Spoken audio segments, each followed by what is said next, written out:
नमस्कार, टीवी 9 भारतवर्ष के mega political show में आपका स्वागत है। आज जो शख्सियत हमारे साथ हैं वो वैसे तो राजा हैं, मैकेनिकल इंजीनियरिंग की पढ़ाई कर चुके हैं, लेकिन पिछले 50 सालों से राजनीति का पाठ पढ़ा रहे हैं।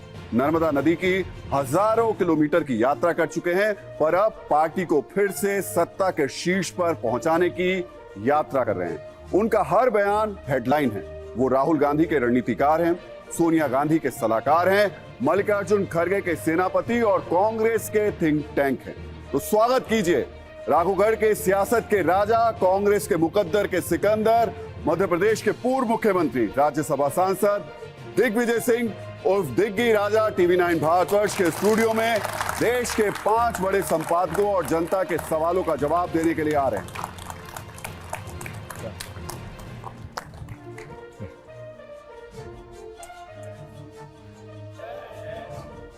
सर, बहुत बहुत स्वागत है आपका। सीता जी को मत छोड़ो, जय सिया राम बोलो।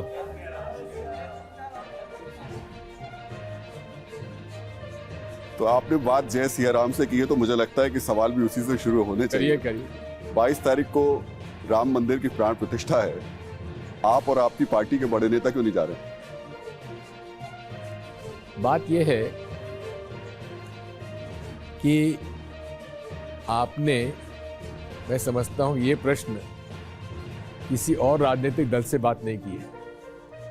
शायद आपने हमारे शंकराचार्य जी से कोई बात इस बारे में नहीं की कि वो क्यों नहीं जा रहे हैं। हमारे लिए भगवान राम एक आस्था के रूप है, ईश्वर के अवतार। इसलिए हमें उनके मंदिर में जाने में कोई एतराज थोड़ी होगा। मेरे खुद के निवास में राम जी का मंदिर है। मैं उस प्रांत से आता हूं जहां ओरछा में राम जी विराजते हैं। तो इसलिए भगवान राम कोई एक विशेष वर्ग के नहीं हो गए हैं, वो सबके हैं, हम सबके हैं। जहां तक राम मंदिर का जो 22 जनवरी का आयोजन है, उसको एक राजनीतिक स्वरूप दे दिया गया है।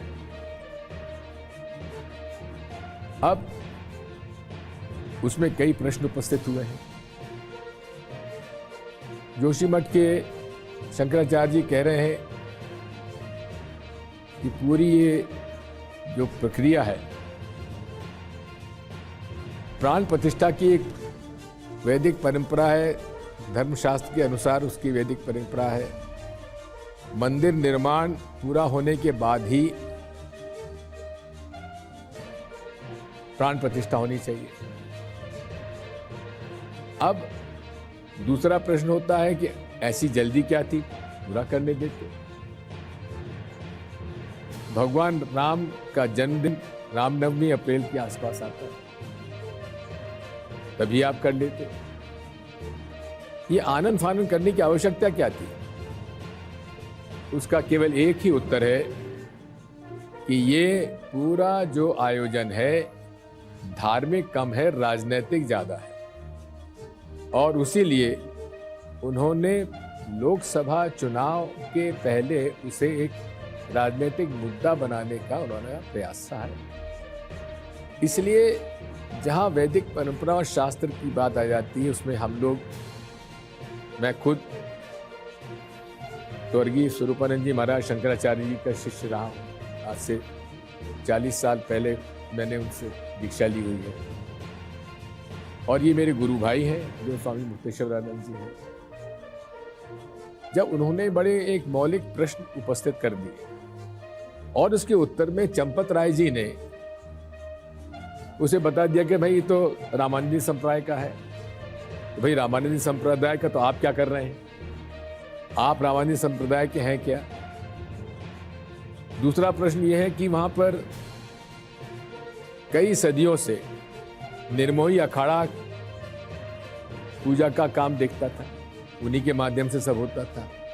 उनको अलग कर दिया गया और उनके स्थान पर विश्व हिंदू परिषद ने कुछ अपने पुजारी वहां बिठा दिए। ये सब बातें इतनी विवादित हो गई जिसकी वजह से हम लोगों को उसमें, क्योंकि इसको एक आयोजन जैसे भाजपाईकरण जो हो गया था उससे आपत्ति थी। पुरी के शंकराचार्य जी ने साफ कह दिया कि भाई वहाँ ताली बजा के मैं जाऊँगा। दूसरी बात यह है कि हमारे इंडिया अलायंस के जितने भी घटक दल हैं सबने मना कर दिया। ये आपने मिलकर तय किया कि हम इस पर नहीं जाएंगे? नहीं, देखिए सबने अपना अपना निर्णय लिया, कोई इसकी लिए कोई बैठक नहीं हुई है।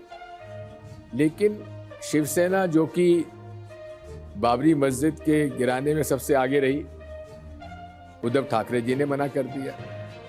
इसलिए बेहतर यही समझा गया कि ये क्योंकि राजनीतिकरण हो गया है, इसमें हमको नहीं पड़ना चाहिए, और पूरे सम्मान के साथ उन्होंने पत्र लिख दिया। अब ये बात थोड़ी ना कि हम इसको मंदिर में जाएंगे नहीं। मैं अयोध्या में जब भी गया हूँ, कनक का मंदिर है, कनकराम जी, उसमें मेरा सवाल आपसे यही है। कनक भवन का मंदिर है, हमारे उड़ीसा महाराज का बनाया हुआ है। जी। अब कनक भवन के मंदिर में मैं दर्शन करने जा चुका हूँ। मैं तब भी गया हूँ जबकि रामलला की छोटी सी मूर्ति जो थी बाबरी मस्जिद गिरने के पहले जा चुका हूँ। हम लोग जाते हैं सरयू जी में स्नान भी करते रहे, कोई बड़ी बात नहीं है। जो हमारे राजा साहब हैं उनकी हवेली में भी गया था, उनसे मिल के आया था। इसलिए हमको मंदिर में जाने में कोई एतराज थोड़ी ना है। निर्माण पूरा हो जाने दीजिए, दर्शन करके आएंगे। और उसमें हमने चंदा भी दिया है, और उस समय तत्कालीन मुख्यमंत्री शिवराज सिंह जी ने 1 लाख रुपए दिए थे, मैंने 1,11,000 रुपए चंदे में दिया है।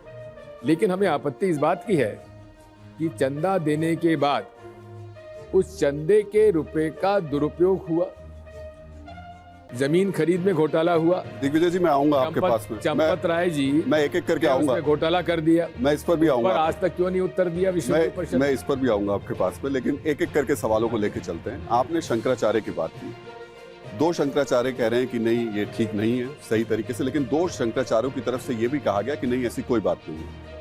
और मैं आपको एक तस्वीर भी दिखा देता हूं, आप अगर आपको लगता है तो। इन 2 शंकराचार्य की तरफ से जो बयान जारी किए गए, उन्होंने, क्योंकि सब जगह ये कहा जा रहा था कि देश के 4 शंकराचार्य इसका विरोध कर रहे हैं, ऐसा है नहीं। हम तथ्यों को एक बार सामने रख देते हैं, आपको दिखा भी देते हैं। एक तो यहाँ पर श्री शारदा पीठम श्रृंगेरी जो शंकराचार्य हैं, उनकी तरफ से कहा गया कि नहीं ऐसा कुछ भी नहीं है, हमारी तरफ से ऐसा कुछ भी विरोध नहीं किया जा रहा है। और एक दूसरा मैं आपको और दिखा देता हूँ,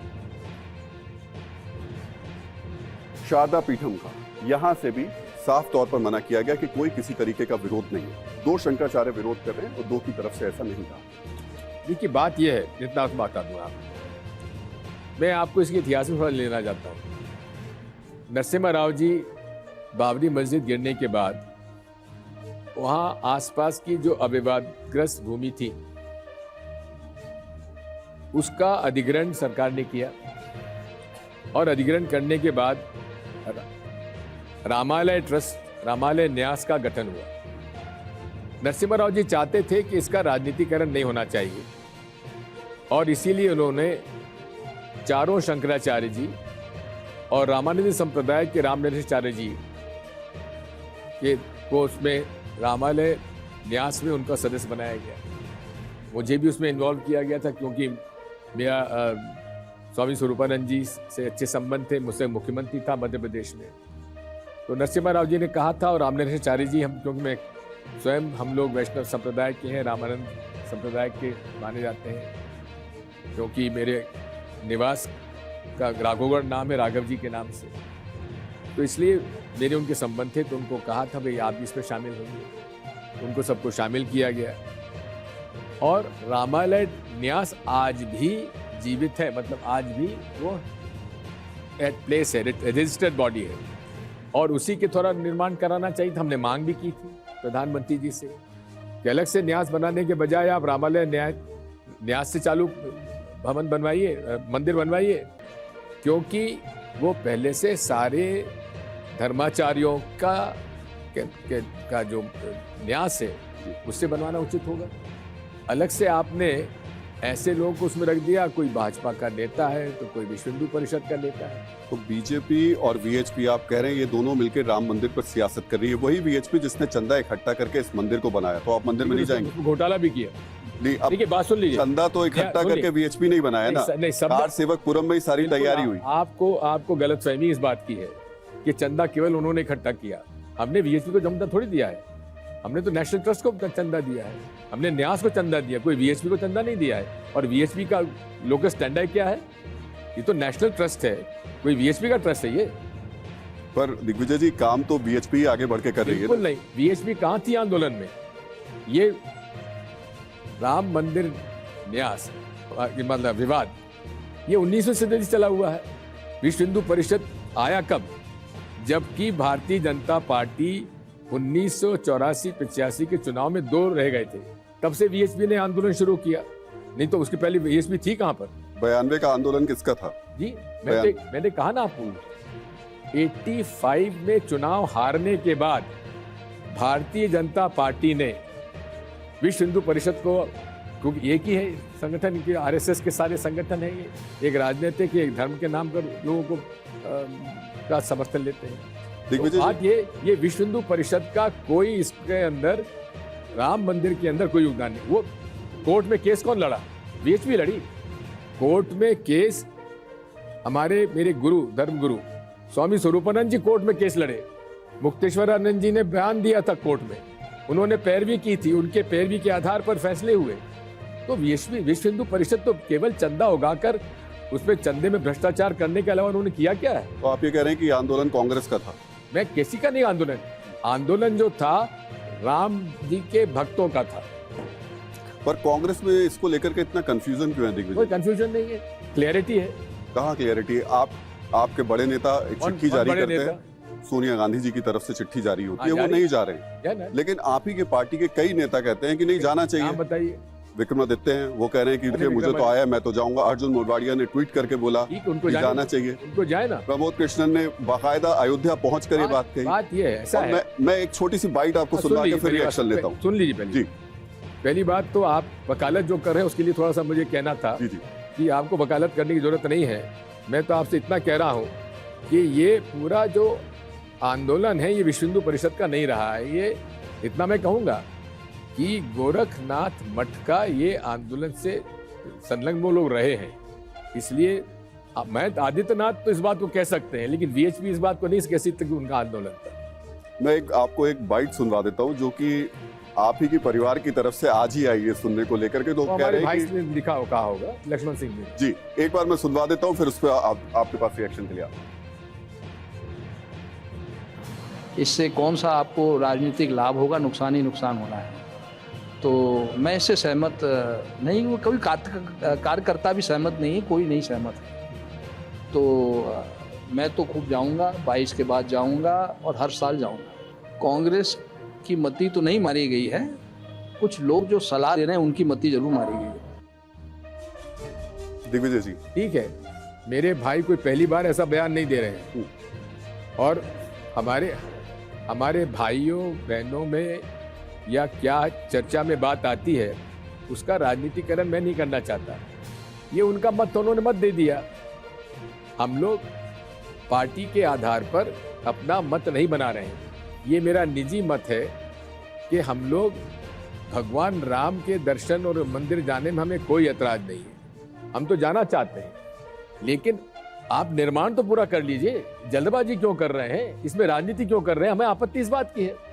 दिग्विजय जी, 20 दिन पहले आपने एक और बयान दिया था, वो भी जल्दी से आपको सुनवा दे रहा हूँ, फिर उसके बाद मैं आ रहा हूँ। आप सुनाई के बाद मैं बता देता हूँ, लोग भी सुन ले, एक बार बता ही देता हूँ, एक बार लोग भी सुन ले, फिर मैं आ रहा हूँ आपके पास।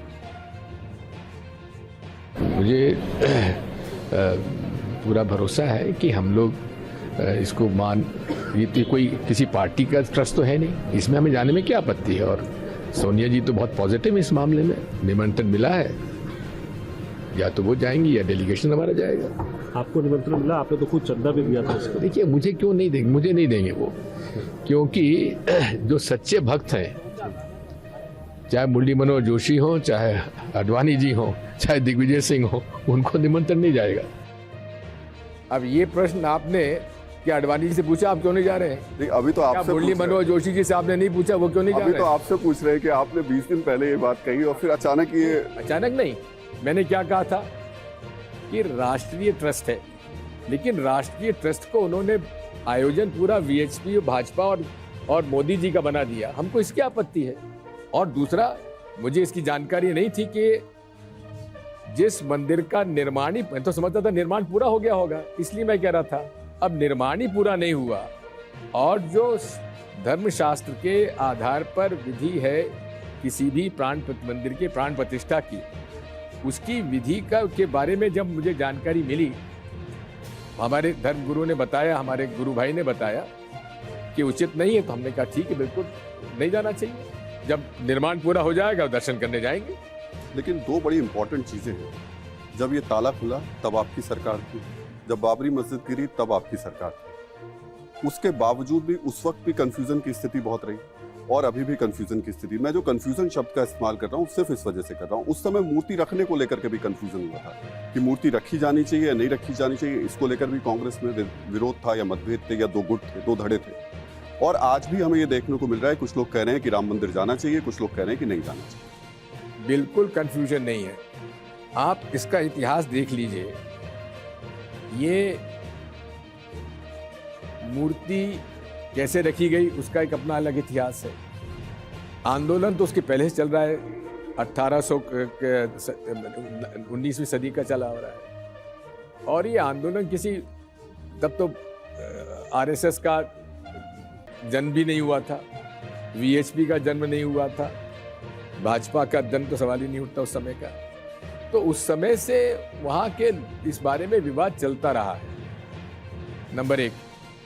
नंबर दो, जो विवादग्रस्त जगह पर ताला लगा वो उस समय लगा जबकि मूर्ति रख दी गई, कोर्ट का आदेश था, चलता रहा। और जब ताला खुला तो कोर्ट के आदेश से खुला, कोई कांग्रेस पार्टी ने नहीं खुलवाया। नहीं, अब मैं यहीं आपसे मैं थोड़ा सा इत्तेफाक आप कुछ भी कहें, लेकिन फैक्ट ये है मैं थोड़ा सा आपको इस पे बता देता हूँ। कोर्ट में सुनवाई चल रही थी। कोर्ट में हर साल सरकार की तरफ से कहा जाता था कि लॉ एंड ऑर्डर की समस्या है, इस वजह से ताला नहीं खुल पाएगा। जिस साल सरकार की तरफ से, यानी आपकी सरकार की तरफ से कोर्ट में कहा गया कि ताला खोल दीजिए, हमें कोई दिक्कत नहीं है, लॉ एंड ऑर्डर की कोई दिक्कत नहीं होगी, तब कोर्ट ने यह फैसला सुनाया। मैंने कहा कोर्ट का ही फैसला हुआ ना, लेकिन आपकी सरकार ने ये बता दिया था कि हमारे को दिक्कत नहीं है। मैं आपसे वो बात नहीं कर रहा, उसके बावजूद भी कोर्ट तो मना कर सकता था। पर आपकी सरकार के कहने पे बात वही है कि कोर्ट का फैसला था, कोई पार्टी का सरकार का फैसला नहीं था। एक दूसरा, जो शिलान्यास की बात थी, शिलान्यास कोई विवादित भूमि में नहीं हुआ था, जो गैर विवादित भूमि थी उसके अंदर हुआ था, उसमें किसको आपत्ति नहीं थी। दिग्विजय जी, मंदिर की बातें तो काफ़ी हो गई, थोड़ा सा उसको विस्तारित करना चाहता हूँ कि सारे पिछले कई महीनों से, सालों से भी दिख रहा है कि कांग्रेस पार्टी आप जैसे वरिष्ठ और बहुत सारे वरिष्ठ लोगों के, अनुभवी लोगों के रहने के बावजूद हिंदू धर्म के बारे में, हिंदुत्व के बारे में, राम के बारे में, राम मंदिर के बारे में कोई एक वैकल्पिक, समानांतर और मजबूत आख्यान अभी तक नहीं तय कर पाई है। कभी वो इस ओर जाती है, कभी वो इस ओर जाती है, कभी वो सौम्य हिंदुत्व जिसको हम कहते हैं उधर जाती है, तो जनेऊ पहनना दिखाकर मंदिर जाकर हम धार्मिक हैं, हम भी धार्मिक हैं, ये दिखाने की कोशिश होती है। लेकिन अंततः बीजेपी की एक बी टीम की तरह ही वो उभर पाती है। तो क्या कारण है कि इतनी पुरानी, सबसे पुरानी बड़ी पार्टी एक निश्चित मत और विचार और आख्यान न बना पाई है, न देश के सामने प्रस्तुत कर पाई है इस पूरे विषय पर? मुझे इस बात का आश्चर्य है कि आपने कांग्रेस के इतिहास को अपने नहीं समझा है। कांग्रेस ने कभी धर्म के खिलाफ हम लोग नहीं गए हैं, और महात्मा गांधी की तो रामधुन के अंदर, उनके हर सभा में रामधुन से शुरू हो करते थे। हमारे पार्टी में पूरी तरीके से क्लैरिटी है, कोई कंफ्यूजन नहीं है। हर व्यक्ति को अपने धर्म के पालन करने का अधिकार है और उसको किसी प्रकार का उसमें हस्तक्षेप नहीं होना चाहिए। और यही संविधान में भी इसका प्रावधान किया गया है कि हर व्यक्ति को, हर नागरिक को अपने धर्म का पालन करने का अधिकार है, उसका कोई रोक टोक उसके अंदर नहीं है। तो इसमें कोई कंफ्यूजन नहीं है। मैं आपको बताना चाहता हूं कि मेरे खुद के घर में करीब 107 मंदिर हैं, उसमें से 4 में अखंड ज्योत जलती है, एकादशी का रात जगा होता है, हनुमान जी का मंदिर भी है। तो हमारे यहाँ अपने धर्म का पालन करने की रोक टोक थोड़ी, हम कोई कम्युनिस्ट पार्टी नहीं है जो कि हम धर्म के विरोधी हों। हम लोग तो, एक बात मैं बता दूं आपको, Congress party is a party of movement, और इस डाइवर्सिटी के इस देश में यहाँ अनेक धर्म हैं, अनेक जातियां हैं, अनेक भाषाएं हैं, अन्य जेनेटिक लोग हैं। तो इसमें ऐसे देश में सबको मिलाकर जब तक नहीं चलेंगे तब तक देश में शांति नहीं होगी। इसमें और इसी के साथ साथ पूरे तरीके से हमारा ये लक्ष्य रहा है कि हमारे भारतीय संविधान में इसीलिए इसको फेडरल स्ट्रक्चर दिया है, ताकि हर वर्ग और हर लोगों को उसमें रहने का और अधिकार के साथ वो अपना जीवन जिए। हम ये क्यों भूल जाते हैं कि आज़ादी की लड़ाई में सबने भाग लिया।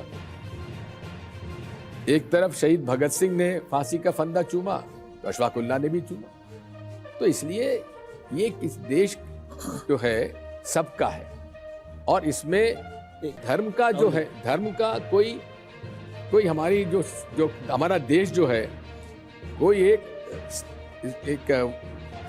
राज्य का कोई धर्म ये नहीं हो सकता। मैं आपकी सब बातों से सहमत हूं। एक मिनट, लेकिन मैं ये प्रश्न इसलिए उठा कि प्राण प्रतिष्ठा समारोह में जाएंगी कांग्रेस के नेता जो बुलाए गए हैं, जाएंगे या नहीं जाएंगे, इसका जवाब तय करने में भी पार्टी को कई दिन लग गए और बीच में काफी भ्रम बना रहा।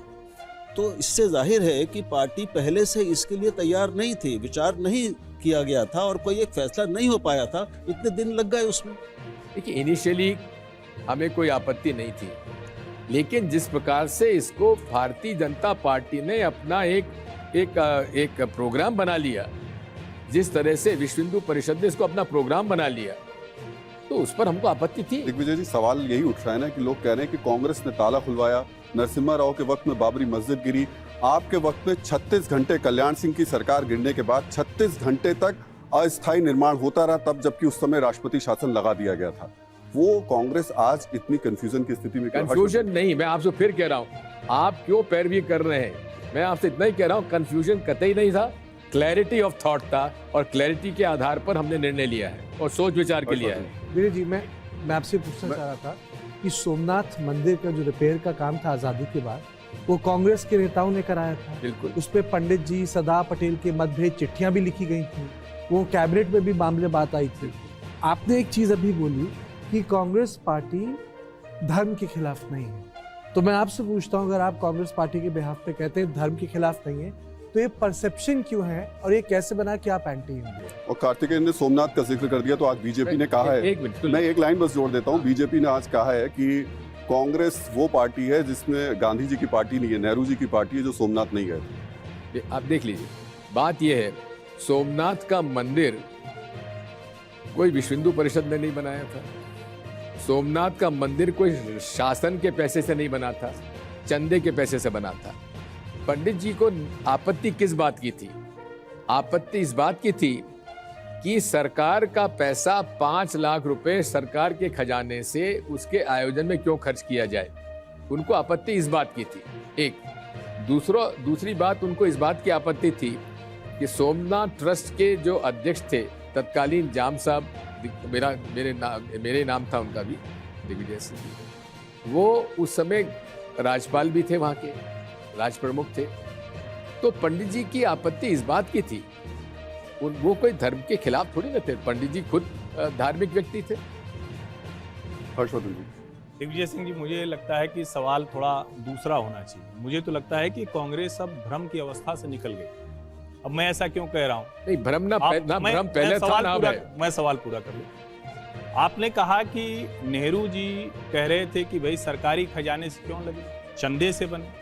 श्री राम जन्मभूमि तीर्थ क्षेत्र न्यास में जो भी लोग शामिल हैं, उनके ऊपर आप कह सकते हैं कि इनकी पृष्ठभूमि क्या है, और आप राजनीतिक तौर पर कुछ भी कहें, लेकिन देश तो जानता है ना कि आज ये जो राम मंदिर बना है ये राजनीति की वजह से बना। अगर राजनीतिक आंदोलन नहीं होता, विश्व हिंदू परिषद, राष्ट्रीय स्वयंसेवक संघ के लोग नहीं होते, संघ के स्वयंसेवकों की वहां जान गई, भारतीय जनता पार्टी की 4 राज्यों की सरकार बर्खास्त की गई। मान लीजिए उत्तर प्रदेश था, 3 और राज्यों की सरकार बर्खास्त की गई जो अलोकतांत्रिक था, जो पूरी तरह से असंवैधानिक था, वो उस समय बर्खास्त किया गया। अब आप कह रहे हैं कि अगर भाजपा, संघ और विश्व हिंदू परिषद के लोग इससे प्रसन्न हैं, वो इस आयोजन को बहुत अच्छे से कर रहे हैं, इसलिए कांग्रेस पार्टी नहीं जाएगी, तो क्या नेहरू जी वाला अगर उसी पैमाने को रखें, 1 पैसा सरकार का मंदिर निर्माण में नहीं लगा? आपने खुद कहा कि आपने भी दान दिया है, हमने भी दिया है, और भी जिसकी आस्था श्रद्धा होगी, कोई आस्थावान हिंदू वहां का निमंत्रण कैसे ठुकरा सकता? बात ऐसा है, हमने निमंत्रण ठुकराया नहीं है।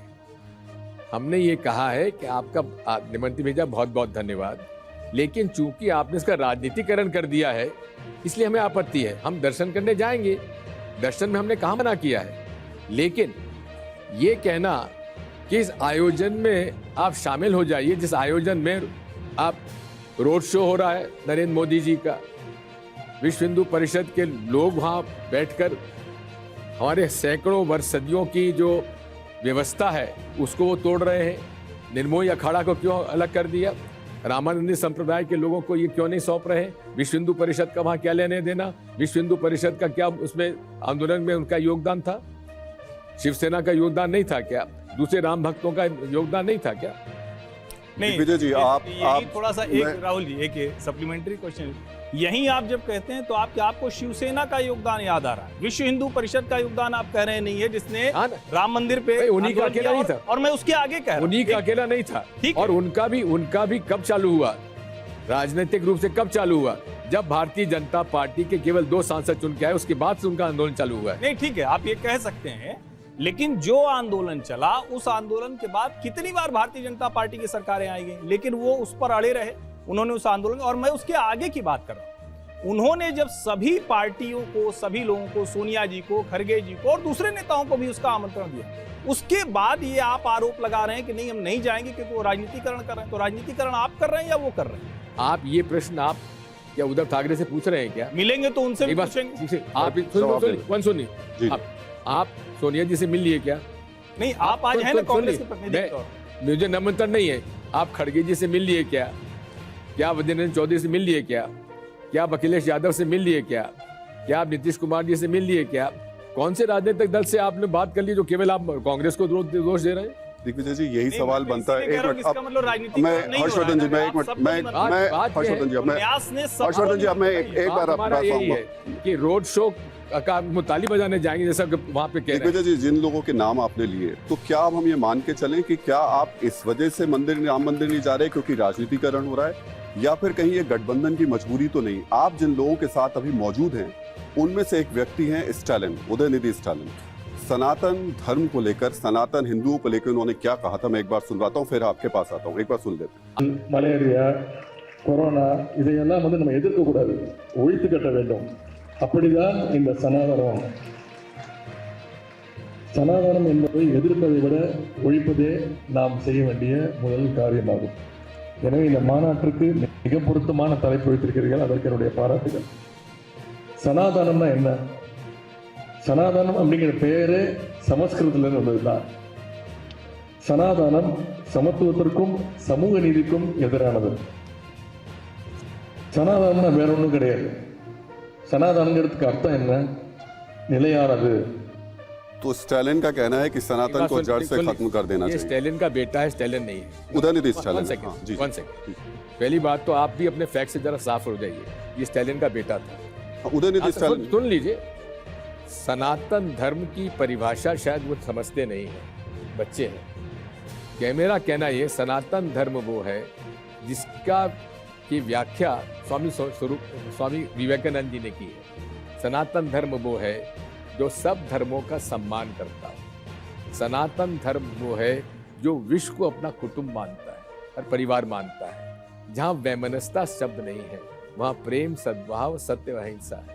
उन्होंने कहा है धर्म सत्य, सच्चाई, सत्यता ही धर्म है। सनातन धर्म वो है, ये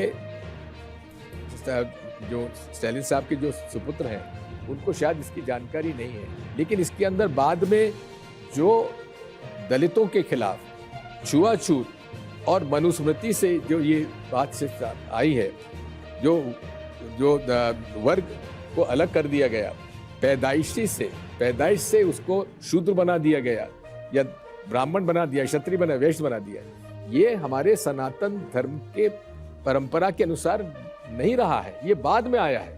इसलिए उसको उससे लिंक करना ठीक नहीं है। उनको कहना चाहिए था मनुवादी नहीं है, हमको कोई दिक्कत नहीं थी, लेकिन सनातन धर्म में तो इस प्रकार का छुआछूत का कोई आधार ही नहीं था। दिग्विजय जी, आपने अभी हाल फिलहाल में एक बयान चंपत राय को भी लेकर दिया है और आप इस मामले को एक घोटाले से जोड़कर भी देख रहे हैं। किन तथ्यों के साथ आप इस बात को कह रहे हैं? इस बात को कह रहे हैं, एक जमीन का सौदा होता है भारतीय जनता पार्टी के महापौर या भारतीय जनता पार्टी के नेता के साथ, वो किसी से जमीन खरीदता है और वही जमीन 24 घंटे के अंदर विश्व हिंदू परिषद और न्यास के जो प्रतिनिधि के रूप में चंपत राय जी कई करोड़ों से ज्यादा में जमीन खरीद लेते हैं। उसकी जांच भी मोहन भागवत जी ने खुद ने जांच के आदेश उसमें दिए। उस जांच का क्या हुआ? क्या हमारे दिए हुए चंदे में अगर घोटाला होगा तो हम क्या उसकी जांच के आदेश, जांच की जानकारी नहीं लेना चाहेंगे कि आखिर जांच का क्या हुआ? क्यों सैकड़ों करोड़ रुपए न्यास को ज्यादा देने पड़े, इसकी जानकारी हम क्यों नहीं दी गई अब तक? जयशंकर जी। दिग्विजय जी, शुरू में आपने जब बात चली थी राम मंदिर को लेकर के और निमंत्रण को लेकर के, तो आपने शंकराचार्य की बात कही, शंकराचार्य की बात कही थी आपने। अभी जो अयोध्या के कुछ संत महंत हैं वो कह रहे हैं कि शंकराचार्यों को भी मर्यादा में रहना चाहिए। मतलब ये हालत हो गई है कि अब शंकराचार्य जो परिभाषित करते थे तो उनको भी कह रहे हैं कि आप मर्यादा में रहना चाहिए। दूसरी बात, एक चीज आप अभी जो बातचीत कर रहे हैं उसमें कंफ्यूजन के शिकार लग रहे हैं। आपने एक बात तो कही कि ये चूंकि मंदिर अधूरा बना हुआ है, राम नवमी को भी इसका प्राण प्रतिष्ठा हो सकता था, अब उसको छोड़ करके अब आप आ गए कि नहीं साहब ये तो राजनीतिकरण है और चंदा है और ये है, तो कौन सी बात है? किसके लिए आप लोगों ने विरोध किया? दोनों बातें जो शास्त्री के अनुसार जो विधि है उसके अनुसार नहीं हो रहा है, और दूसरा ये है मुख्य बात है जो राजनीतिकरण की जो बात हो रही है उसमें वही कारण है जिसकी वजह से जो भारतीय जनता पार्टी से के साथ नहीं है वो राजनीतिक दल सबने मना कर दिया। वो भी बात है, दोनों बातें हैं, उसके अंदर कोई कंफ्यूजन नहीं है, क्लैरिटी है इसमें। यहाँ तक शंकराचार्य का सवाल है, दोनों शंकराचार्य ने मना किया कि हम लोग नहीं जाएंगे। शंकराचार्य जी, पुरी के जो शंकराचार्य जी हैं बड़े सम्मानित थे, उन्होंने कहा भाई हम ताली बजाने थोड़ी वहां जाएंगे। एक दूसरा उसका राजनीतिकरण का उन्होंने उसका उल्लेख भी किया। अभी मुक्ति शर्वानंद जी स्वामी जी ने, जोशी मठ के शंकराचार्य जी ने, उन्होंने स्पष्ट रूप से जो शास्त्र विधि है उसके अनुसार नहीं हो रहा उसके बारे में जानकारी दी। अब वहां पर अयोध्या के कौन से संत ने और कौन से महात्मा ने क्या कहा मेरे को जानकारी नहीं है। केवल भगवा वस्त्र पहनकर और दाढ़ी रख लेने से कोई संत नहीं बन जाता है, कोई महात्मा नहीं बन जाता है। उसके लिए विधिवत रूप से उसके शिक्षा दीक्षा कहाँ हुई है, उन्होंने अपने संस्कृत के और पूरे विधि विधान से वेद पुराण और उपनिषद वगैरह का ज्ञान उनको है भी कि नहीं है। वैसे हनुमानगढ़ी का तो समीर जी, एक सवाल मैं एक मिनट आ रहा हूँ, मैं एक मिनट आऊंगा, पहले उनसे सवाल पूछूं, उनका हुआ नहीं अभी तक। जी समीर। दिग्विजय सिंह, मैं आपको जानना चाहता हूँ कि कांग्रेस ने राम मंदिर जाने का प्रस्ताव ठुकरा दिया सब ने। क्या इसके पीछे एक कारण है कि तेलंगाना में आपकी सरकार बन गई है, आपको लगता है कि तेलंगाना में आपको मुस्लिम वोट बैंक मिला होगा, कर्नाटका में आपके मुस्लिम वोट मिला होगा, और दूसरा मेरा सुन लीजिए, केरल में आपका मुस्लिम यूनियन से गठबंधन है वहां पर, तो क्या केरल में राहुल गांधी वायनाड से चुनाव लड़ते हैं, लोकसभा जीतते हैं, तो अगर राम मंदिर में जाएंगे तो मुसलमान वोट नाराज होंगे, तो क्या इसके पीछे आपकी रणनीति है? आपको बड़ी गलतफहमी है तुष्टीकरण के बारे में जो आप बात करते हैं, कोई इसमें तुष्टीकरण नहीं है। आजकल तो मोदी जी पे भी आरोप लगता है कि वो भी तुष्टीकरण कर रहे हैं मुसलमानों का। भारत में मुसलमान की टोपी पहनने में उनको एतराज होता है, लेकिन जब इस्लामिक कंट्री में जाते हैं तो वहाँ मस्जिद भी चले जाते हैं और टोपी भी पहन लेते हैं। तो बात यह है कि इसका हिंदू मुसलमानों की पॉलिटिक्स जो है डिवाइसिव पॉलिटिक्स है, बांटने वाली पॉलिटिक्स, वो है। और ये शुरू से भारतीय जनता पार्टी आरएसएस के रूप में आरएसएस शुरू से करती रही है। और जिस प्रकार की बयानबाजी कर रहे हैं उससे इतनी नफरत फैल रही समाज में, उसका हम लोग बिल्कुल ये संकट आ रहा है हमारे देश में। एक दूसरे के प्रति जो एक नफरत की भावना पैदा की जा रही है और जिस प्रकार से सोशल मीडिया पे और व्हाट्सएप पर क्या क्या नहीं कहा जा रहा है, मैं निजी तौर पर इस बात को कह सकता हूं कि देश सबका है। हर धर्म का जो मूल एक आधार है वो अच्छे नागरिक होना है, अच्छे व्यक्ति होना है, जो प्रेम, सद्भाव, सत्य और अहिंसा का रास्ता अपनाए। और यही बात स्वामी विवेकानंद जी ने कहा है। और मैं तो इस बात को कहता हूँ, हर धर्म का मूल जो है आधार वो इंसानियत है। कैसे अच्छे इंसान बनो, ये सभी धर्म कहते हैं, इसमें कहीं विवाद होना ही नहीं चाहिए। सर, रैपिड फायर एक हमारा जो राउंड होता है उसकी तरफ हम लोग आगे बढ़ेंगे, लेकिन एक सवाल मेरा अधूरा रह गया था। मैं आऊंगा आपके पास में, क्योंकि मैं कार्तिकेय आऊंगा, मेरे पास वक्त की थोड़ी सी कमी है। धार्मिक है, आप धार्मिक हैं, आप भगवान में विश्वास करते हैं, तो मैं एक सवाल ये पूछना चाहता हूँ, अगर भगवान राम की प्राण प्रतिष्ठा का मामला है तो इससे क्या फर्क पड़ता है कि वो प्राण प्रतिष्ठा कौन ऑर्गेनाइज करा रहा है? बात वही है, ये क्या आवश्यकता थी कि इस तरह से रोड शो प्रधानमंत्री करेंगे, वहां पर सब तरीके से वहां पर जाएंगे और उस तरह से प्रचारित करेंगे और भारतीय जनता पार्टी के चुनाव चिन्ह के कमल को लेकर दुनिया भर की बात होगी। ये तो पॉलिटिकल है, ये तो पॉलिटिकल कर दिया गया। भव्य राम मंदिर बनना ज्यादा पीड़ित भव्य, देखिए भव्य मंदिर बने, बड़ा कार्यक्रम, हर्षवर्धन जी जवाब ले लेते हैं। हर्षवर्धन जी जवाब ले, भव्य मंदिर बनने में हमें क्या ऐतराज है? बनाइए ना, लेकिन पूरा तो करिए। आप पूरा कर लीजिए, हम जाने के लिए तैयार है। अब मैं चलते चलते मैं रैपिड फायर की तरफ जा रहा हूँ। दिग्विजय जी, उसमें आपके पास कोई एक बोर्ड है, आप पहले भी ये जानते हैं, अगर आप इससे सहमत है येस और नो, लेकिन चलते चलते एक सवाल जरूर पूछता चलूंगा। आपने इस चैलेंज को लेकर के बहुत क्लियरिटी की, आपने साफ तौर पर कहा कि उनको नहीं पता था और ये अच्छी बात है, क्लियरिटी कर दी गई आपकी तरफ से उदयनिधि स्टालिन का जो स्टेटमेंट था। लेकिन स्वामी प्रसाद मौर्य कहते हैं कि कार सेवकों के ऊपर जो गोली चलाई गई थी वो सही था। क्या आप इसको सही मानते हैं, इस बयान को? देखिए, नहीं, मैं इस स्टेटमेंट वैसे ही पूछ रहा हूँ आपसे कि क्या आप मानते हैं कि ये बयान सही था? एक बात सुन लीजिए, कार सेवकों के ऊपर जब गोली चली तो वो कौन के आदेश से चली? कोई उस वहां के जो प्रशासन को अधिकार होता है गोली चलाने का अधिकार, आप भी जानते हैं, तो किसी राजनीतिक व्यक्ति के आदेश पर गोली नहीं चली। वहां का जो प्रशासकीय तंत्र था उसके लॉ एंड ऑर्डर सिचुएशन को लेकर गोली चलाई होगी। इसमें किसी राजनीतिक व्यक्ति के ऊपर आरोप नहीं लगाया जा सकता। मतलब आप कह रहे हैं कि मुलायम सिंह यादव को इसका जिम्मेदार नहीं कहा जा? मैं तो कह रहा हूं कि जहां भी पुलिस फायरिंग हुई है या केन चार्ज होता है या अश्रु गैस फेंके जाते हैं, तो ये प्रशासनिक अधिकारी वहां की न्याय व्यवस्था को कायम रखने के लिए चलाता है। सर, रैपिड फायर जो हम लोगों का होता है उसको शुरुआत कर देते हैं, एक बार एक एक करके आपसे सवाल पूछना और उसमें यस और नो है। पहला सवाल आपसे, राम मंदिर बनने से हिंदुओं का गौरव बढ़ा है, ये बात सही है? हाँ, यस और नो? यस। थोड़ा जोरदार तालियों के साथ में। दूसरा सवाल, साल 2024 में मल्लिकार्जुन खड़गे प्रधानमंत्री बनेंगे? बहुमत आने पर। आए तो वही बनेंगे? बहुमत आने पर तय होगा। यस या नो? आप मेरी बात सुनिए, आप पास भी कर सकते हैं। बात यह है, ये एक हाइपोथेटिकल क्वेश्चन है, क्योंकि 2004 में भी आप देख लीजिए, डॉक्टर मनमोहन सिंह जी कोई डिक्लेयर्ड पीएम कैंडिडेट नहीं थे। हमारा बहुमत बना, डॉक्टर मनमोहन सिंह जी प्रधानमंत्री बने। तो अगर इंडिया अलायंस को अगर बहुमत मिलता है तो इंडिया अलायंस तय करेगा। ममता बनर्जी ने नाम रखा था खड़गे साहब का। ठीक है, मैं आपसे जो कह रहा हूँ, ये कोई रैपिड फायर हाँ का ना की बात नहीं है। जी जी, ठीक।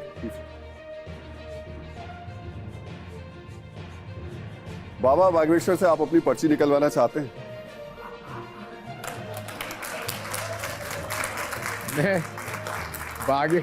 ऐसा है, बाबा बागेश्वर जो है नौजवान है, मैं भी उनसे मुलाकात कर चुका हूँ। उनकी एक कथा में मैं गया था छतरपुर में, तो ये मैं पर्ची वर्ची के अंदर विश्वास करता नहीं हूँ, ना मुझे ना पर्ची में विश्वास है, ना मुझे एस्ट्रोलॉजी में विश्वास है। ये सब जो है आजकल दुकानें चल रही हैं, चलने दीजिए। वो आपका जवाब लेकिन यस और नो से ही होगा दिग्विजय जी, वो आपको बताना जरूर उससे पड़ेगा। यस या नो से ही आपको जवाब देना पड़ेगा। देखिए ऐसी चीज, ऐसा आप प्रश्न पूछेंगे इसका यस और नो जवाब ही नहीं है। अगला सवाल, कश्मीर की समस्या के लिए नेहरू जी जिम्मेदार हैं।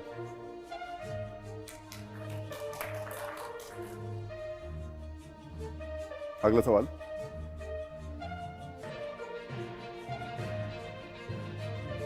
मोहन भागवत से मिलकर विवादों को आप दूर करना चाहेंगे? यदि वो चाहें तो यस या नो तो आप बता दीजिए। अगर आप यदि वो चाहें तो ये कहकर अगर आप यस बता देंगे तो ऐसा है, यदि वो चाहें तो बिल्कुल मैं मिलने तैयार हूं। वो कौन ये है, मुलाकात तो दो व्यक्ति भी होगी कि अकेले में होगी? आप मुझसे यस कहलवा देंगे और वो मुझे मना कर देंगे तो फिर क्या होगा? चलिए मैं जरूर आपके पास ये पूछूंगा कि मुद्दे कौन से, लेकिन अगला सवाल हम देख लेते हैं एक बार। धारा 370 हटने के बाद कश्मीर शांत हो गया। नो, इसकी वजह कुछ आप आ जाइए, इधर बता दूंगा जी।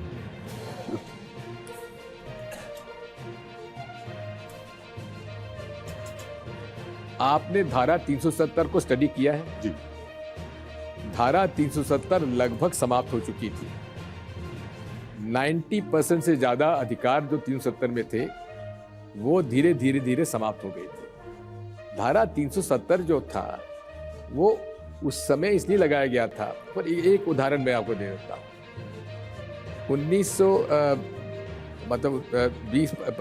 20 और 30 के बीच में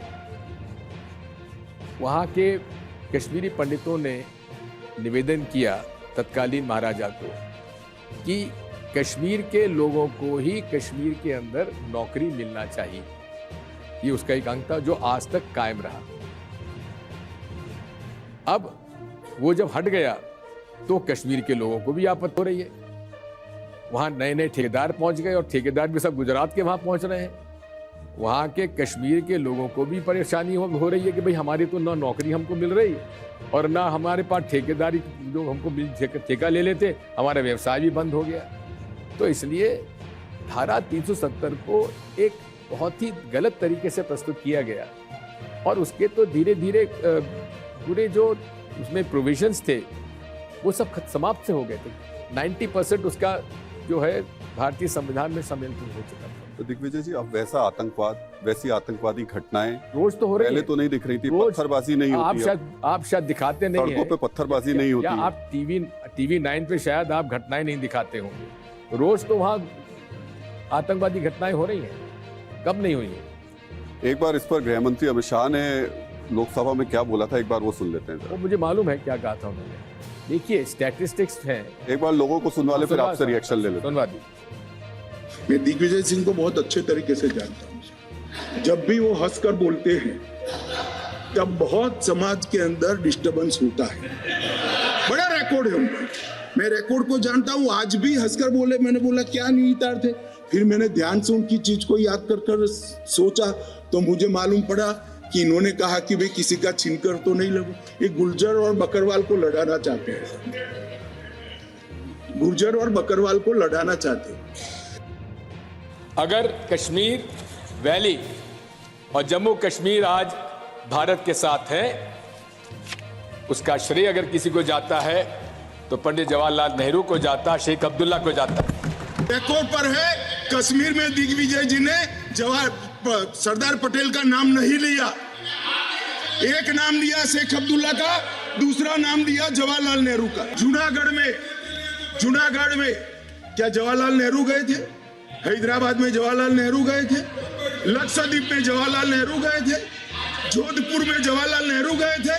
जवाहरलाल नेहरू एक ही जगह काम देखते थे, जम्मू कश्मीर में, जिसको आधा छोड़कर आ गए। एक ही जगह देखते। आपका रिएक्शन? पहली बात तो समझ लीजिए कि बड़ा ये कुटिल प्रयास चलता रहता है पंडित जवाहरलाल नेहरू और सरदार पटेल के बीच में विवादों का। ये बात समझ लीजिए कि सरदार पटेल और पंडित जवाहरलाल नेहरू स्टॉलवर्ड्स दोनों थे और एक दूसरे के पूरक थे। दोनों ने साथ आंदोलन किया, जेल गए। तो इसलिए सरदार पटेल और पंडित जवाहरलाल नेहरू के बारे में कोई विवाद नहीं था, ना कभी उन्होंने कभी महसूस किया। लेकिन ये लोग जो आज सरदार पटेल और नेहरू के बीच में विवाद कर रहे हैं, वो लोग आजादी के लड़ाई में कहां थे और कब थे? क्या आरएसएस के और उस लोग और हमारे हिंदू महासभा के लोग कभी आजादी के आंदोलन में उन्होंने भाग लिया? वो क्या बात कर रहे हैं? जहां तक जूनागढ़ की बात है और कश्मीर की बात है, हाँ मैंने उसका उल्लेख किया था। दूसरा, इन्होंने जो कहा कि गुर्जर और वहां के पहाड़ी लोगों के आरक्षण का, उसमें मेरा आपत्ति ये थी कि आपने कितना प्रतिशत लोगों को और इसका लाभ मिलेगा उसकी जानकारी आपने एक्ट में नहीं दी है। एक्ट में प्रोविजन जब आपने नहीं किया है तो इसमें कंफ्यूजन है। वहाँ के लोगों के मेरे पास फोन आ रहे थे कि वहाँ के ट्राइबल्स के जो पॉपुलेशन है उसके आधार पर उतनी आरक्षण आप बढ़ाएंगे कि नहीं बढ़ाएंगे, मेरा प्रश्न था। तो अमित शाह जी को और कुछ नहीं मिला तो उन्होंने कह दिया दिग्विजय सिंह विवाद खड़ा करते। अरे विवाद का आप अगर कानून में विवाद रखेंगे, अगर एम्बिग्युइटी रखेंगे कानून में, तो हमारा प्रश्न पूछने का अधिकार बनता, हमने पूछा था। दिग्विजय जी, अब थोड़ा सा गठबंधन और चुनाव पर आ जाते हैं।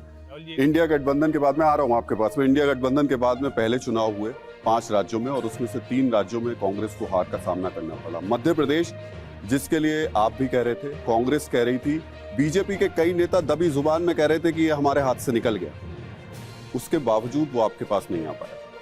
इसकी वजह क्या है? देखिए, बात यह है,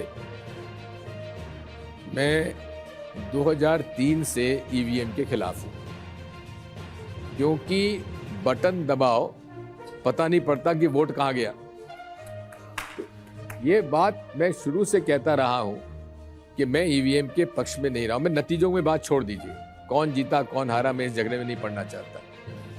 मूल बात यह है, हर व्यक्ति का ये अधिकार है कि मैं जहां वोट देना चाहता हूं वहां वोट जाना चाहिए और उसके लिए ये मेरा अधिकार है कि मेरा वोट सही रजिस्टर हो और उसकी गिनती होना चाहिए।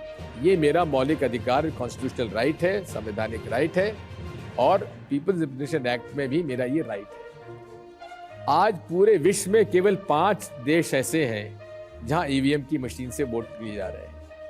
हम लोग अपने देश को मदर ऑफ डेमोक्रेसी कहते हैं और मदर ऑफ डेमोक्रेसी के अंदर आज लोगों के मन में एक अविश्वास पैदा धीरे धीरे होता चला जा रहा है। मुझे तो 2003 से भरोसा इस पर नहीं था कि, और हमारा तो केवल इतना सा है कि ठीक है, आप कोई बैलेट पेपर से नहीं कराना चाहते हैं, ईवीएम से कराना चाहते हैं, तो ये आपको ईवीएम प्रेम है, हमें उसमें आपत्ति नहीं है। लेकिन वीवीपैट स्लिप का हमें दर्शन कराने के बजाय जो प्रिंट होता है वो हमारे हाथ में दे दीजिए, हम उसको देख लें और उसको मोड़कर हम डब्बे में डाल दें, हमें भरोसा हो जाएगा। आज हमें भरोसे नहीं होता, हम बटन दबा रहे हैं, वोट कहाँ जा रहा है। इसलिए हम चाहते हैं कि इस बारे में माननीय चुनाव आयोग और सुप्रीम कोर्ट को इस पर पुनर्विचार करना चाहिए।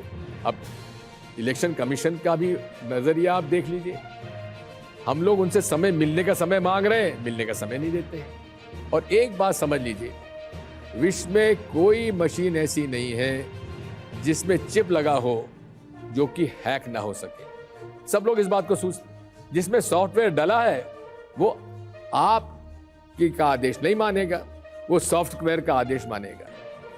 और सॉफ्टवेयर का अगर आपको आदेश मानेगा तो हमारा ये हक बनता है, तो भाई मशीन में कौन सा आपने सॉफ्टवेयर डाला हुआ जो हमको बता दो। ऑस्ट्रेलिया में ईवीएम से चुनाव होता है, लेकिन वहां का सोर्स कोड और सॉफ्टवेयर पब्लिक डोमेन में है, उसको बताने का आपको क्या एतराज है? विक्रांत,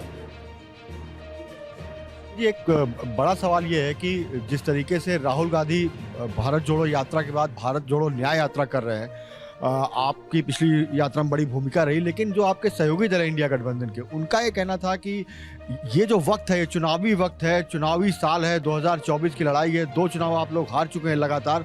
ऐसे में, ऐसे वक्त में भारत जोड़ो यात्रा की बजाय अगर चुनाव पर ध्यान देते राहुल गांधी तो ठीक रहता। बात यही है, चुनाव प्रचार क्या होता है विक्रांत जी? जनसंपर्क होता है, जनता के बीच में जाके अपनी बात कहना, अपनी बात का लोगों को विश्वास दिलाना, समझाना, यही तो कैंपेन होता है। इसको आप कैंपेन क्यों नहीं मानते?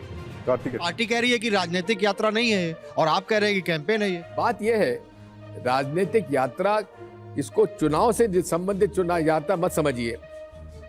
आज जो समाज में आर्थिक विषमता बढ़ रही है, गरीब गरीब होता जा रहा है, अमीर अमीर होता जा रहा है, और जो बचत हर परिवार के बजट में जो बचत होना चाहिए वो धीरे धीरे कम होती जा रही है, क्योंकि खर्चा बढ़ता जा रहा है, बच्चों की फीस बढ़ रही है, कीमतें बढ़ रही हैं, डीजल पेट्रोल के भाव बढ़ते चले जा रहे हैं, खाने के तेल के भाव बढ़ते जा रहे हैं, आमदनी बढ़ नहीं रही है, खर्चा बढ़ रहा जा रहा है। तो आज इस बात को समझने की आवश्यकता है कि आर्थिक विषमता बढ़ती जा रही है, सामाजिक भेदभाव भी बढ़ते चले जा रहे हैं।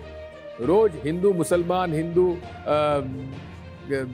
ईसाई, हिंदू और सिख, जो विवाद बढ़ते जा रहे हैं समाज में, इन समाज में विवाद खत्म हो, कि विषमता दूर हो, इसके लिए प्रयास है। तीसरा यह है कि जिस तरह से विपक्ष के लोगों पर एक ईडी, आईटी, सीबीआई का हथियार चला हुआ है। मोदी जी कहते मेरी गारंटी है मैं भ्रष्टाचार समाप्त करूंगा। अजीत पवार साहब के खिलाफ कहते हैं कि 70,000 करोड़ का इसने भ्रष्टाचार कर दिया, इसको जेल जाना चाहिए। 3 दिन बाद जिसको जेल भेजने वाले थे उसको उप मुख्यमंत्री बना देते हैं भाजपा की सरकार के अंतर्गत। जिनके खिलाफ ईडी का केस चल रहा है वो उनको मुख्यमंत्री बना देते हैं। बात यही है कि राजनीतिक रूप से ईडी, आईटी, सीबीआई का जो एक हथियार के रूप में यूज किया जा रहा है, भ्रष्टाचार कोई समाप्त नहीं हो रहा, भ्रष्टाचार बढ़ता जा रहा है। जितने भी यहाँ लोग हैं इनसे पूछ लीजिए, कोई एक आदमी कह दे कि भ्रष्टाचार समाप्त हुआ तो मुझे बता दे। बात वही है कि इस मामले में आर्थिक, सामाजिक और राजनीतिक रूप से जो जिस प्रकार से मौजूदा सरकार भेदभाव कर रही है, हमारी आपत्ति उस बात की, इसीलिए न्याय यात्रा निकाली है। सवाल, पिछली बार तो आप खूब चले भारत जोड़ो यात्रा में, चलेंगे इस बार? जी, पिछली बार तो खूब चले आप भारत जोड़ो यात्रा में, वर्कर्स टेंट पे ही रहते थे, इस बार वैसे ही करेंगे? मैं उस समय भारत जोड़ो यात्रा के प्रबंधन का मैं अध्यक्ष था, मैं इस बार नहीं हूँ। अच्छा, दूसरा सवाल, लोगों को ये लगता है कि भारत जोड़ो यात्रा थी, उसने वक्त लिया, जो कम्युनल हार्मनी का जो पोजीशन था कांग्रेस का, वो लोगों के बीच में बात की। लोगों का मानना है थोड़ा सा रश्ड है भारत जोड़ो न्याय यात्रा, वो चीज़ें आर्टिकुलेट पहले नहीं हुई हैं। आप लोगों का कन्याकुमारी में प्रोग्राम हुआ, श्री पेरुम्बदूर गए, आप लोगों ने रैली की, रुक रुक के आप लोगों ने हर स्टेट्स को क्रॉस किया, ये थोड़ी रश्ड लगती है। रश्ड नहीं है, बात यह है कि ईस्ट टू वेस्ट का जो फासला है, और हमारे उस समय आपको याद होगा भारत जोड़ो यात्रा में क्रिटिसिज्म होता था, दूसरे हमारे राज्य में आप नहीं आए, झारखंड वाले, छत्तीसगढ़ वाले, नॉर्थ ईस्ट के लोग, बंगाल के लोग, बिहार के, यूपी के लोगों ने कहा, हमारे यहाँ, गुजरात के लोगों ने कहा हमारे यहाँ क्यों नहीं आए।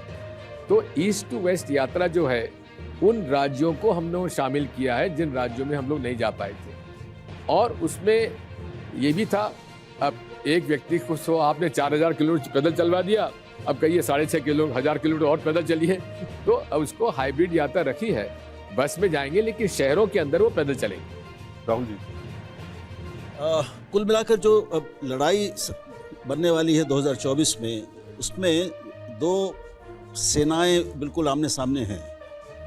एक सेना बीजेपी की जो है वो बहुत सुगठित, संसाधनों से भरपूर, अनुशासित दिखती है, और उसमें कोई भ्रम नहीं है, ना नेता को लेकर, ना चेहरे को लेकर, ना आख्यान को लेकर, ना नीतियों को लेकर।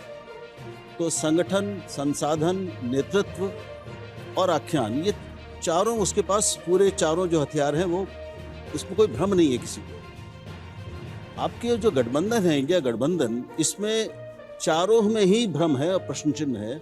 ना तो नेतृत्व स्पष्ट है, संगठन अभी कहीं दिख नहीं रहा है, आपसी तालमेल अभी कितना होगा कि नहीं ये अभी स्पष्ट नहीं है। कोई एक आख्यान जो आप लोगों को देश के सामने रखेंगे कि हम ऐसा देश बनाना चाहते हैं जो इनके कहने, इनकी नीति के अलग है, उससे बिल्कुल अलग है। तो इन चारों ही जो अस्त्र है चुनाव रण में जीतने के लिए, उन चारों में एक बहुत गहरी अस्पष्टता है। ये कैसे पूरे होंगे? राहुल जी, आपको याद होगा 2004 के पहले भी यही प्रश्न आप लोग करते थे कि इधर अटल बिहारी वाजपेयी है, इंडिया शाइनिंग है, और दूसरी तरफ कौन प्रधानमंत्री का कौन फेस है। उस समय भी ऐसी बात होती थी, लेकिन जनता ने हमें बहुमत दिया, अनेक पार्टियों का दल बना, सरकार मतलब गठबंधन बना, और कॉमन मिनिमम प्रोग्राम के आधार पर सरकार चली, 10 साल तक चली, और उसमें हर क्षेत्र में प्रगति हुई, हर क्षेत्र में, इकोनॉमी में, एम्प्लॉयमेंट में, गरीबी मिटाने में, हर क्षेत्र में हुई। और डॉक्टर मनमोहन सिंह जी का चयन सबने मिलकर किया और वे एक सफल प्रधानमंत्री के रूप में उभर कर सामने आए। तो ये politics is an art of the possibilities. संभावनाओं के बीच में पॉलिटिक्स होती है। इन संभावनाओं के बीच में, ठीक है, मोदी जी बड़े जबरदस्त नेता हैं, बड़े आर्टिकुलेट हैं, जुमलाबाजी तो करते हैं लेकिन उसको, झूठ को भी सच में परिवर्तित कर देते हैं। लेकिन बात यह है कि आज देश किस हालात में है। 10 साल उनको होने आए, क्या कालाधन वापस आ गया? क्या कालाधन जिन्होंने विदेश भेज दिया वो लोग आज क्या जेल के सीख्चों में हैं या विदेशों में हैं? क्या भारत पे कर्जा जो था वो चौगना नहीं हो गया है? क्या नोटबंदी में जो वादे किए थे वो पूरे हुए?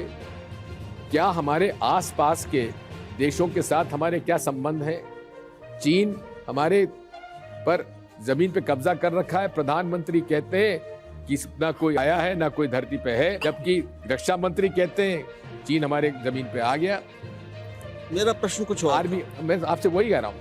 आप बात कह रहे हैं क्लैरिटी की, आपने वही कहा है।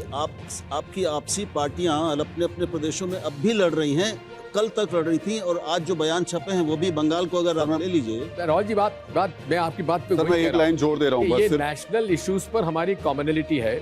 दिग्विजय जी, एग्रीमेंट नेशनल इश्यूज पर है, राज्यों के अंदर हम लोग राज्यों के। एक लाइन जोड़ देता हूँ मैं। ममता बनर्जी ने कह दिया बंगाल में 2 सीट देंगे, इससे ज्यादा नहीं देंगे। आपकी पंजाब कांग्रेस की यूनिट अड़ी हुई है इस बात को लेकर कि आम आदमी पार्टी के साथ में गठबंधन नहीं करना है हमको। दिल्ली की यूनिट की भी यही स्थिति है। माननीय, मैं उसमें इन्वॉल्व नहीं हूँ, इसलिए मैं उसको कोई उत्तर नहीं दे पाऊंगा, क्योंकि उसमें क्या चर्चा हो रही वो जानकारी नहीं। विजय सिंह जी, आपने एक शब्द इस्तेमाल किया, कुटिल प्रयास। वो आपने इस्तेमाल किया था कि सरदार पटेल और पंडित जवाहरलाल नेहरू के बीच में भारतीय जनता पार्टी बिल्कुल है। लेकिन एक आरोप आपके ऊपर भी लगता है जी। कहा जाता है कि आप सिर्फ बयान देते हैं विवाद के, और आपने अभी कहा कि प्रधानमंत्री नरेंद्र मोदी जुमलेबाजी करते हैं, सब झूठ निकल जाता है, झूठ को सच कर देते हैं। लेकिन आपने देश पर आतंकवादी हमला हुआ और उसको संघ से जोड़कर संघ आप की बिल्कुल साजिश, गलत कह रहे हैं। पूरा होने दीजिए। आप बिल्कुल गलत, सवाल तो होने बात नहीं, सुन लीजिए, मेरी घोर आपत्ति है। मैं जानता हूँ सवाल आपकी घोर, मैंने कभी ये बयान नहीं दिया सर, सवाल मैंने कभी बयान नहीं दिया। मेरी बात तो पूरी हो जाने दीजिए। आप जब गलत बात करें तो उसका आपत्ति क्यों नहीं करूंगा? कह दीजिएगा, मेरी बात मैंने कह दिया आपको, पहले आप विड्रॉ करिए। आप कह रहा हूँ ना, आप विड्रॉ करिए कि मैंने कभी उसको नहीं पूरी की। आपने जो आरोप मुझ पर लगाया वो गलत है। मैं कह रहा हूँ ना कि आप मेरी बात सुन लीजिए, आप मेरी बात सुन लीजिए। मैंने 26/11 को आरएसएस का उसमें हाथ होना कभी नहीं कहा मैंने। आप मुंबई में 26/11 आरएसएस की साजिश पुस्तक का लोकार्पण आपने किया या नहीं किया? मैंने किया तो उसी मीटिंग में। आप सुनिए, सुन लीजिए, बिल्कुल नहीं कहा मैंने। आप वहां थे नहीं। मैं नहीं, मैं तो खबर के ही जरिए सुन लीजिए, मैं कह रहा हूं, मैंने उसी समय कहा, मैं आगे बढ़ इसको छोड़ सुन लीजिए, मैंने उसी समय कहा था, मैंने उसी कहा था कि मैं इससे सहमत नहीं हूँ। ठीक है, मैं बिल्कुल सहमत नहीं हूँ, उसी समय कहा था मैंने। चलिए, आपने स्पष्टता दी, नहीं स्पष्टता उसी दिन से स्पष्टता थी। ठीक है, लेकिन मेरी मुसीबत यह है कि आरएसएस का सबसे बड़ा टारगेट दिग्विजय सिंह है, क्योंकि मैं आरएसएस की विचारधारा से सहमत नहीं हूँ, इसलिए मेरी ऊपर झूठे आरोप लगाना उनकी आदत में शुमार है। रोज मेरे खिलाफ बयानबाजी, झूठे आरोप लगा देना, मेरे ऊपर लगाना उनकी आदत में शुमार है, इसलिए मुझे इस बात आप उसमें शामिल हैं, मुझे आपत्ति नहीं है। एक बात अभी आपने कही, आपने कहा प्रधानमंत्री नरेंद्र मोदी बाहर जाते हैं, मस्जिद में जाते हैं और टोपी पहन लेते हैं। प्रधानमंत्री ने टोपी कहाँ पहनी वो बताइए, जिससे लोगों को पता चले।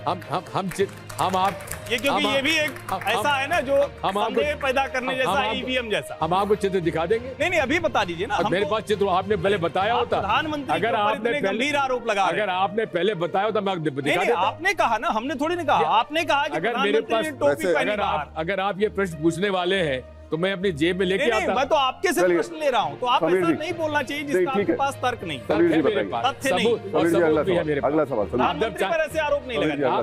आपको भी आरोप मुझ पर ऐसे नहीं लगाना चाहिए। मैंने तो आपको सर तथ्य बताया। हर्षवर्धन जी, ठीक है, कह रहा हूँ, समीर जी आगे प्रमाण दे दूंगा आपको। समीर जी आगे। सिंह जी, मेरा आपसे प्रश्न है कि मध्य प्रदेश के अंदर भारतीय जनता पार्टी ने इस बार अपने सांसदों को विधानसभा चुनाव लड़वाया। खबर यह भी आ रही कि राज्यसभा के सांसद भी इस बार चुनाव लड़ सकते हैं। आप 2019 में साध्वी प्रज्ञा की राव लोकसभा चुनाव लड़े थे। क्या अगर मध्य प्रदेश में ज्योतिरादित्य सिंधिया को लोकसभा चुनाव लड़ते हैं तो आप उनके खिलाफ लोकसभा चुनाव लड़ेंगे? देखिए, मैं पार्टी का एक समर्पित कार्यकर्ता हूं, जो आदेश होगा उसका पालन करूंगा। दिग्विजय जी, एक सवाल बड़ा महत्वपूर्ण है। राहुल गांधी की न्याय यात्रा शुरू हो रही है, आप तमाम तैयारी कर रहे हैं, एक लेकिन बड़ा गंभीर सवाल खड़ा हुआ। जो उनकी यात्रा के लिए चंदा इकट्ठा होना था, उसका QR कोड और जो उसकी डोनेशन लिंक थी, वही गलत छाप दी गई। अब इसको आप किस तरीके से देख रहे हैं? ये लापरवाही, गलती है, या फिर आप कहेंगे ये कोई साजिश? नहीं, मुझे जानकारी इसकी नहीं। चलिए, तो अब फिर से एक बार रैपिड फायर राउंड की तरफ चलते हैं। जो कुछ सवाल हैं, लेकिन इस बार थोड़ा सा अंदाज इनका बदला हुआ होगा।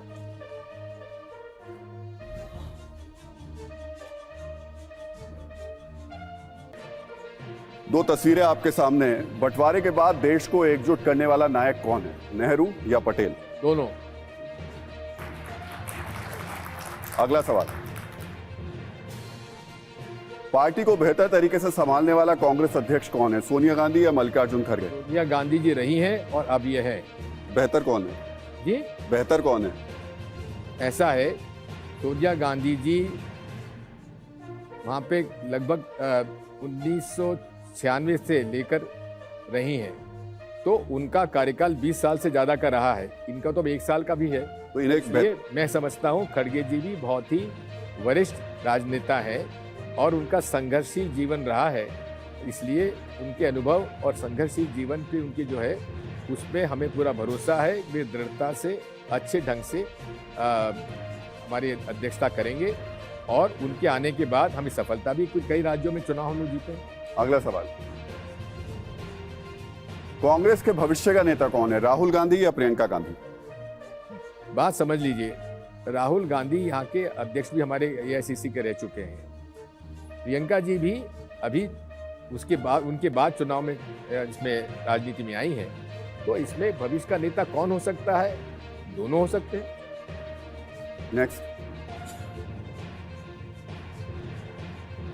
मध्य प्रदेश का बेहतर मुख्यमंत्री कौन है, शिवराज सिंह चौहान या मोहन यादव? एक तो असफल रहे हैं, एक अभी नए नए हैं। नेक्स्ट, इंडिया का संयोजक किसे होना चाहिए, नीतीश कुमार को, मल्लिकार्जुन खड़गे को या ममता बनर्जी को? जो इंडिया अलायंस तय कर ले। आपके हिसाब से? जो इंडिया अलायंस तय कर ले। अब जो मैं सवाल आपके सामने ला रहा हूं, उसको आप वरीयता के हिसाब से बता दीजिए कि फर्स्ट में कौन आप मानते हैं, सेकंड में और थर्ड में, फोर्थ में किसे? पहला सवाल, इनमें से भारत के सबसे प्रभावशाली प्रधानमंत्री कौन है, नरेंद्र मोदी, इंदिरा गांधी, अटल बिहारी वाजपेयी, नरसिम्हा राव? अगर 1, 2, 3, 4 करें तो? Indira Gandhi number 1, Atal Bihari ji number 2, Narasimha Rao ji number 3। चौथे की जरूरत नहीं है। नेक्स्ट, इनमें से सबसे बेहतर काम करने वाले गैर कांग्रेसी मुख्यमंत्री कौन है, योगी आदित्यनाथ, अरविंद केजरीवाल, हेमंता बिस्वा शर्मा, नवीन पटनायक? सबसे सफल तो नवीन पटनायक रहे। इसके बाद क्रम बता दीजिए। इसके बाद मुझे क्रम में कुछ नहीं कहना। नेक्स्ट, कांग्रेस से पीएम पद का उम्मीदवार कौन होना चाहिए? मल्लिकार्जुन खड़गे, राहुल गांधी, प्रियंका गांधी या दिग्विजय सिंह? ये दिग्विजय सिंह का नंबर काट दीजिए। अगला सवाल, इनमें से हिंदू धर्म का सबसे प्रामाणिक चेहरा अभी कौन है? स्वामी रामदेव, बाबा बागेश्वर, मोहन भागवत या रामभद्राचार्य? कोई एक क्रम तो आप दें। अगला सवाल, विपक्ष का कौन सा नेता प्रधानमंत्री पद के ज्यादा योग्य है? अगर इसमें आप 1 2 3 4 करें, राहुल गांधी, नीतीश कुमार, ममता बनर्जी और अरविंद केजरीवाल। हाइपोथेटिकल क्वेश्चन है, इसके बारे में कोई उत्तर नहीं दूंगा। पर फिर भी आप मानते तो होंगे कि ये व्यक्ति ज्यादा योग्य है। हाइपोथेटिकल क्वेश्चन का कोई उत्तर नहीं देता। चलिए जयशंकर जी। क्या पूछने को लग गया? चलिए खत्म करिए। मुझे उम्मीद थी कि राहुल जी का नाम लेंगे। देखिए नाराज मतलब सचमुच मुझे ये उम्मीद। बात यह है, मेरी मुसीबत यह कि मैं आपकी उम्मीदों पे खरा नहीं उतरता। नहीं, राहुल जी वाले पे होना चाहिए था, मेरी उम्मीदें तो। अरे एक चीज बताइए, आप लोगों का असेसमेंट इतना वे ऑफ द मार्क क्यों था मध्य प्रदेश में? आप लोगों का असेसमेंट इतना वे ऑफ मार्क क्यों था मध्य प्रदेश में? मध्य प्रदेश में देखिए, ये ईवीएम माता की कृपा हम पर नहीं है। पर वो ईवीएम तेलंगाना में भी तो था। तेलंगाना में आपकी सरकार बन गई। आपसे कहता हूं, हिमाचल में आपकी सरकार बन गई। बीजेपी का स्टेक्स नहीं होता है, वहाँ ईवीएम खेल नहीं। ऐसा कैसे हो? बार-बार जो ईवीएम देखिए, मेरा तो सुन लीजिए, मैं शुरू से इस बात को कहता रहा हूँ, मुझे ईवीएम पर भरोसा नहीं है, चाहे जीते हारे मुझे आपत्ति नहीं। जयशंकर जी, बार-बार आप लोग ईवीएम का सवाल उठाते हैं, लेकिन चुनाव हो जाने के बाद उठाते हैं। मैं तो नहीं, चुनाव से पहले मैं पहले से कहता आया हूँ कि भाई सर ईवीएम के बारे में पुनर्विचार करिए। सर, मेरा निवेदन इतना ही है कि ईवीएम तो ठीक है, जो है सो है, लेकिन उसके अलावा आपके अंदर की जो कमियां हैं, आपके पार्टी के अंदर जो कमियां हैं, आप बात करते हैं अडानी का विरोध करते हैं, राहुल गांधी अडानी के खिलाफ भाषण करते हैं, कमलनाथ जी अडानी पावर प्लांट लगवाते हैं छिंदवाड़ा में, अडानी के सारे प्रोजेक्ट अशोक गहलोत और भूपेश बघेल ले आते हैं वहां पर। आप ओबीसी की बात करते हैं, नेतृत्व देते हैं कमलनाथ और दिग्विजय सिंह को। ओबीसी और दलित आदिवासी आपके साथ क्यों जुड़ेगा? आप कभी इस बात पर विचार किया है आपने?